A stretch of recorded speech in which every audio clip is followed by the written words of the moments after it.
Alright, so we'll go over to the dimensions and put in 0.7 for the drain here. And then for the L1, let's see what we have.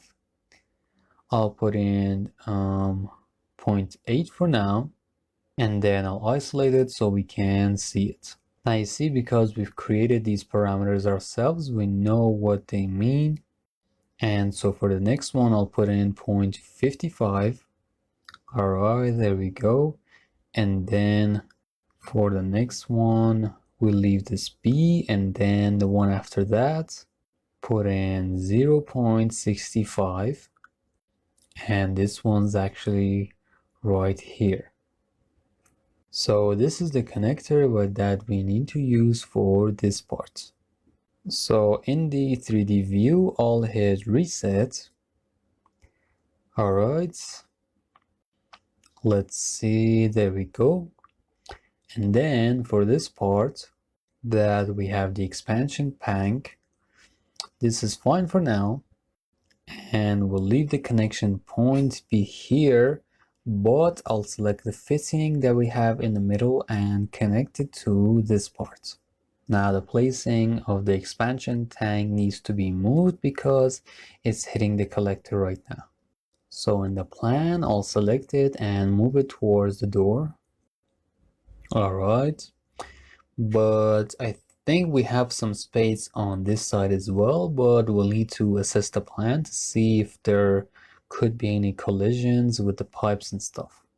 For now, I'll place it in front of the door so that they'll be able to repair and maintain it later on. Alright, then I'll go over here in the 3D view and select all of the details that we have in the connection point here. So these, and the unions and the valves which are connected here, all of them, all the way up to the pipe here. And let's see the connector up here as well. Alright, so then I'll go to the plan itself and then copy all of these. Or let's see, in the 3D view, I'll go over here, right click and hit select previews.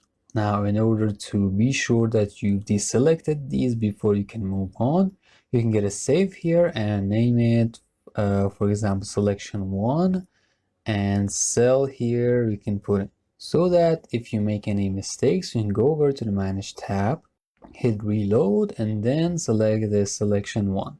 Now, this is a time-saving method that you can use for when there are a lot of detailings in one area, and then you can load them easily. So then in the 3D view, I'll go over here and select the center of this, and then go over here and click right on this one, from one center to the other.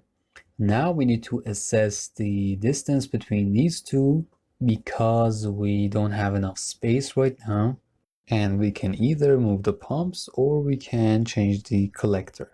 First, we need to get a quick check here and find out what the distancing is here for the gap. And in order to check this out, first I'll go to the dimensions, and for the first one here, I'll put in 0.65. Alright, so that wasn't related, so we can revert it back. And then we go to the next one and put in 0.05 here, change it to 6. And alright, this is the part. So I'll put in 55, 65. Alright, so once again, I'll select this area here, all the valves and the structures up to this point, and this one as well. And I think I'll select the pump as well.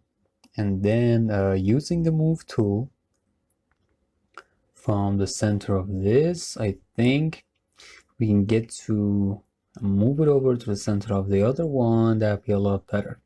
First, let's change the angle of the cut line and put horizontally this time. All right, and let's see if the command goes through. It's taking quite some time to process this, so I'll just fast forward and then we'll continue after it. So after we've made the cut line here, I'll right click and hit go to view, put the view settings on fine and the scale on 1 to 10. Then I'll zoom in and increase the size. And now you can see this part shows itself much better. And this time I'll go over here and select the group structure that we have here. And this time with a bit more patience, I'll grab the center line and put it over here. And then for the gap in the middle, we have a reducer, which I can copy and paste over here. And it's just a better way of doing it with better principles. And now we get to draw the pipes from the top of the collector, and then they can go all the way to the units.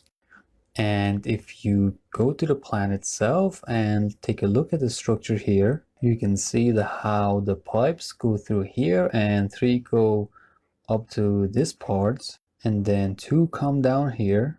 And then even for the water source that we have over here, we have 2 pipelines going through, and then we can also place the collector up here in the back, and then the 2 pipelines go here inside of the units. So now I'm going to continue and complete the pump house structure because that's how it's done.